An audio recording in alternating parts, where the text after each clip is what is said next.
ಎಲ್ಲಿದೆ? ಶೃಂಗೇರಿ ಹತ್ರ ಬಂದ್ಬಿಡ್ತು ನಕ್ಸಲೆಟ್ಸು. ಎಲ್ಲಿ ಮಲಗ್ತೀರಿ ನೀವು? ಯಾವ ರೀತಿಯಲ್ಲಿ ಜೀವನ ಮಾಡ್ತಾ ಇದ್ದೇವೆ ನಾವು? ಈ ಭಾರತವನ್ನು ಕಟ್ಟಲಿಕ್ಕೆ ಪ್ರಯತ್ನ ಪಟ್ಟಿದೀವ? ಹಿಂದೂ ಸಮಾಜವನ್ನು ಕಟ್ಟಲಿಕ್ಕೆ ಹೊರಟವರಿಗೆ ಒಂದು ಮಾತನ್ನು ಕೇಳ್ತಾನೆ.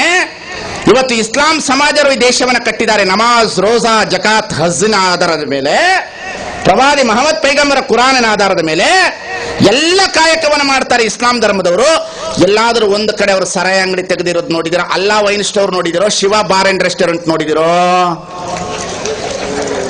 ಕಟ್ರಿ ಸ್ವಾಮಿ, ಬಾಳ ಚಲೋ ಚಲೋ ಮಾತಾಡಕತ್ತಿರಲ್ಲ ಎಲ್ಲರೂ. ಕಟ್ಬಿಡ್ತೀವಿ ದೇಶನ ಅಂತ.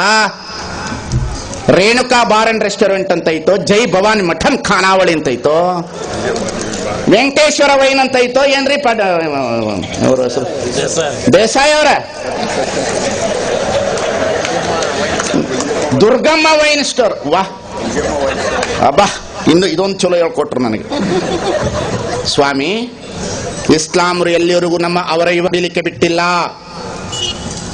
ನಿಮ್ಮ ಯುವಕರು ಕುಡಿತಾ ಇದ್ದಾರೆ, ನಿಮ್ಮ ಮನೆಗಳು ಬಾರ್ ಆಗಿದೆ. ಒಂದು ಊರಿಗೆ 10 ರಿಂದ 20 ಜನ ಏಡ್ಸ್ ರೋಗಿಗಳಿದ್ದಾರೆ. ಚಾಟ್ ಸೆಂಟರ್ಗಳ ಮುಖಾಂತರ ನಿಮ್ಮ ಮಕ್ಕಳು ಹಾಳಾಗ್ತಾ ಇದ್ದಾರೆ. ಗೂಗಲ್ ಓಪನ್ ಆಗ್ತಾ ಇದೆ. ಜಗತ್ತಿನ ವಿದ್ಯಮಾನಗಳು ಇವತ್ತು ಒಂದು ಸಣ್ಣ ಮೊಬೈಲ್ನಲ್ಲಿ ಸಿಕ್ಕುತ್ತೆ. ಒಂದು ಸಣ್ಣ ಮೊಬೈಲ್ ಸೃಷ್ಟಿ ಈಗ ನಮ್ಮ ಕೈಯಲ್ಲಿ ಹಿಡಿತದಲ್ಲಿದೆ. ಧರ್ಮದ ಪಾತ್ರ ಏನು? ಮಠಾಧಿಪತಿಗಳ ಪಾತ್ರ ಏನು? ಬಸವಣ್ಣನ ವಿಚಾರಧಾರೆಗಳೇನು?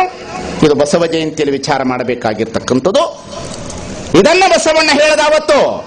ಒಲೆ ಹತ್ತಿ ಉರಿದರೆ ನಿಲ್ಲಬಹುದಲ್ಲದೆ ದರೆ ಹತ್ತಿ ಉರಿದರೆ ನಿಲ್ಲಬಾರದು.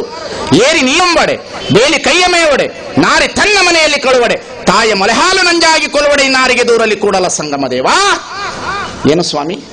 ಒಂದು ಕಡೆ ನಾವು ಮಠಾಧೀಶರು ರಾಜಕಾರಣಿಗಳೆಲ್ಲ ಮಠಾಧೀಶರಾಗ್ಬಿಟ್ಟು 5 ವರ್ಷದ ಅಧಿಕಾರಕ್ಕೋಸ್ಕರ ನಾವೇನೇನು ಮಾಡ್ತಾ ಇದ್ದೇವೆ?